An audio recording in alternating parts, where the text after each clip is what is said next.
The beauty that rivaled a goddess. In a certain kingdom, there lived a king and queen with 3 daughters. The 2 elder sisters were beautiful, but the youngest, Psyche, possessed a beauty so transcendent that human language failed to describe it. As word of her loveliness spread, strangers journeyed from neighboring lands just to gaze upon her. They began to say that she was the new Aphrodite, born not from the sea foam, but from the earth itself.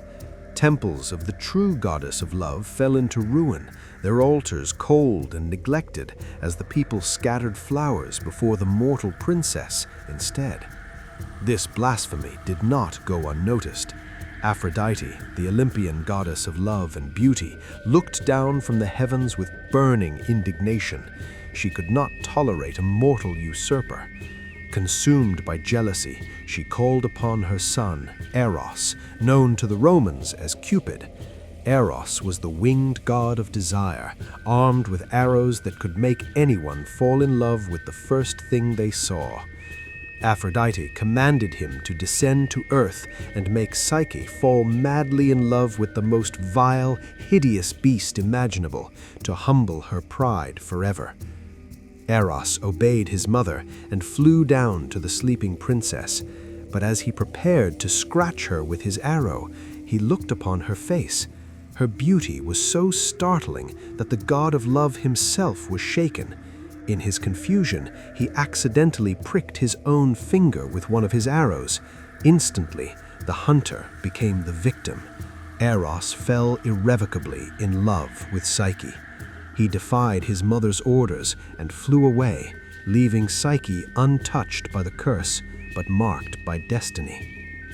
Years passed, and while her sisters married wealthy kings, Psyche remained alone. Her beauty was admired, but no man dared to love her. She was worshipped like an idol, not courted like a woman.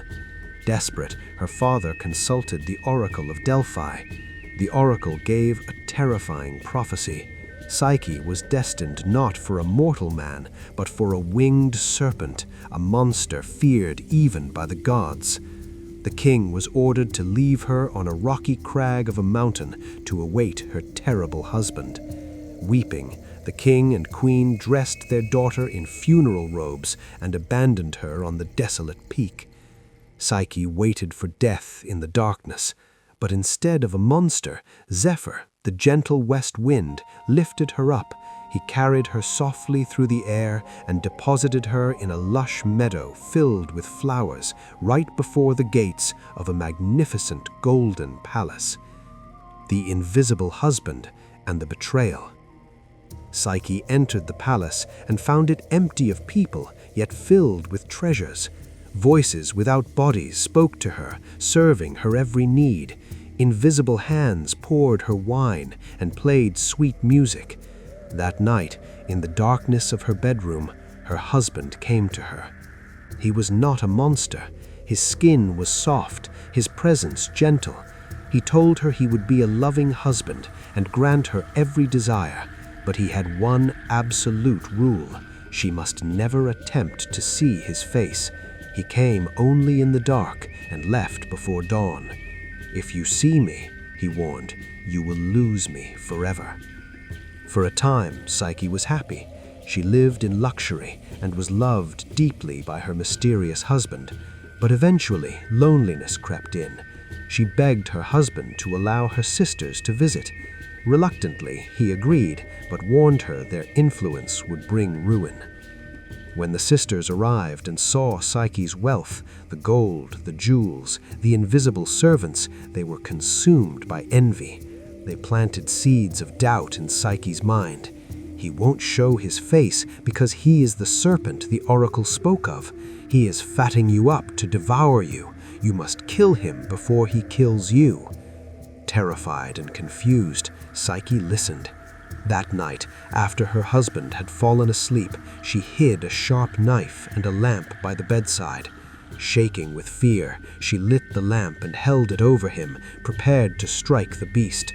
But the light revealed no monster.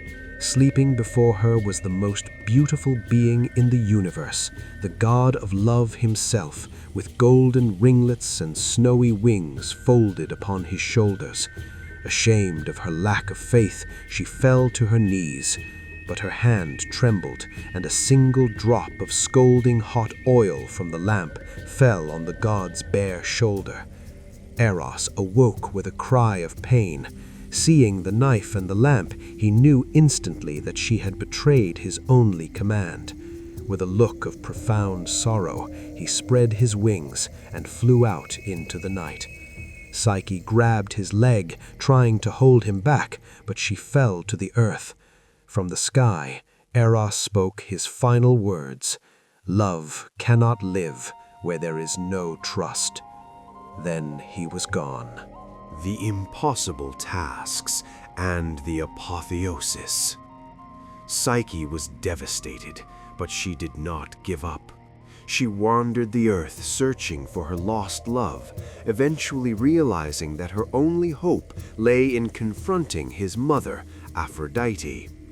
She journeyed to the goddess's temple and surrendered herself. Aphrodite, still seething with jealousy and now anger over her son's injury, decided to punish Psyche with 4 impossible tasks. First, she threw a mixture of wheat, barley, poppy seeds, and lentils into a massive heap and ordered Psyche to sort them before dusk. It was hopeless, but an army of ants, pitying the girl, swarmed the pile and sorted every grain for her. Next, Aphrodite ordered her to gather golden wool from a flock of vicious, man-eating sheep. A river reed whispered advice to Psyche.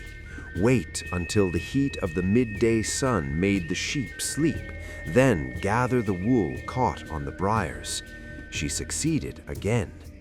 Third, she was told to fill a crystal flask with water from the river Styx, which flowed from a jagged, dragon-guarded cliff. This time, Zeus's eagle swooped down, took the flask, and filled it for her. Furious at her success, Aphrodite gave the final, deadly task. Psyche was to descend into the underworld, face Hades and Persephone, and ask for a box containing a fraction of Persephone's beauty. Psyche navigated the terrors of the dead, paid the ferryman Charon, distracted the 3-headed dog Cerberus, and obtained the box. However, on her way back to the light, the same fatal flaw, curiosity, overcame her once more. She thought, "If I put a little of this divine beauty on myself, surely Eros will return to me." She opened the box, but there was no beauty inside. It contained Stygian sleep, a death-like slumber that burst forth and enveloped her. Psyche fell to the ground, unconscious and cold. It was then that Eros, his wound healed and his anger faded, escaped his mother's palace. He found Psyche lying lifeless.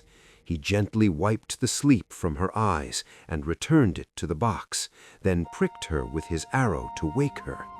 "You almost died for your curiosity again," he said gently. Eros flew straight to Mount Olympus and pleaded his case before Zeus. The king of gods, amused by the drama and sympathetic to the lovers, called a full council. He declared that Eros and Psyche should be united.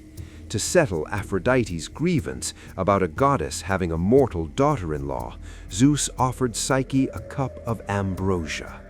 As she drank, her mortality washed away. Psyche became the goddess of the soul. Aphrodite, now that Psyche was a goddess and no longer a rival distraction for mortals, finally gave her blessing. In time, Psyche and Eros had a daughter named Voluptuous, Pleasure. The story remains one of the few Greek myths with a truly happy ending, symbolizing that while love may begin with desire, it can only be eternal through the trials of the soul.